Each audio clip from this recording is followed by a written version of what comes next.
Si tu te sens fatigué dans cette vie, cela est dû à tes débordements ou tes manquements. Soit c'est parce que tu n'as pas atteint l'objectif, soit parce que tu as outrepassé. En revanche, si tu te maintiens sur la voie droite, tout ira bien pour toi. Celui qui se montre bourbeux sera rétribué de la même manière. Celui qui se montre trouble sera rétribué de la même manière. Celui qui se montre limpide sera rétribué de la même manière.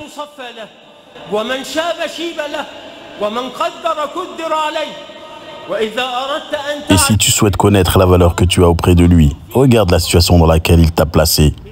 Si tu souhaites connaître la valeur que tu as auprès de lui, regarde la situation dans laquelle il t'a placé. S'il t'a placé dans une situation qui l'agrée, tu as alors de la valeur auprès de lui. Par contre, s'il t'a placé dans une situation de désobéissance, alors tu n'as aucune valeur auprès de lui et tu peux en vouloir qu'à toi-même.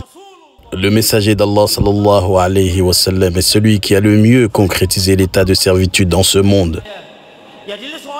Il s'asseyait à même le sol et disait « Je mange à la manière de l'esclave et je m'assieds à la manière de l'esclave ». Il disait aussi « Ne me louangez pas de façon excessive comme l'ont fait les chrétiens avec le fils de Mariam. Je suis juste le serviteur d'Allah et son messager. Donc dites le serviteur d'Allah et son messager. Qu'Allah le couvre d'éloges et le salue. En bref, en fonction de ton degré de concrétisation, de ton état de servitude, en fonction de ton degré d'état de servitude vis-à-vis de ton Seigneur qui t'a créé et tout le reste. En fonction de tout cela, tu accéderas au bonheur de ce bas monde.